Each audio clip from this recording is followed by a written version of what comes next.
आपल्या प्रत्येकाच्याच घरी असलेल्या गव्हाच्या पिठापासून जाळीदार, लुसलुशीत, बिना दही, बिना सोडा, एकदम झटपट मसाला घावण आणि चटणी कशी बनवायची याची रेसिपी आज आपण बघणार आहोत। कुटुंबातल्या प्रत्येक आईला पडलेला प्रश्न की रोज रोज नाश्त्याला किंवा मुलांच्या डब्याला काय बरं द्यायचं, मग अशा वेळेस हा अगदी 5-6 मिनिटात तयार होणारा पौष्टिक पदार्थ त्यांना नक्की करून द्या। रेसिपी नेहमीप्रमाणे भरपूर टिप्ससह तुमच्यासोबत मी शेअर केलेली आहे, म्हणून ती अगदी शेवटपर्यंत नक्की पहा।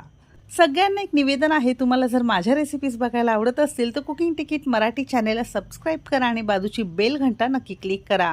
बेल घंटा जर क्लिक केली तरच माझ्या प्रत्येक रेसिपीची नोटिफिकेशन सगळ्यात पहिल्यांदा तुमच्या मोबाईलवर येतील। चला तर मग वेळ न घालवता रेसिपीला सुरुवात करूया। रेसिपीची सुरुवात चटणीपासून करणार आहोत। म्हणजे चटणी तयार असली की गरमागरम जाळीदार गव्हाच्या पिठाचे मसाला घावण तुम्हाला चटणी बरोबर खाता येईल। चटणी बनवण्यासाठी सगळ्यात पहिल्यांदा इथे आपण 2 चमचे ओले नारळाचे तुकडे घेतले। तुम्ही डेसिकेटेड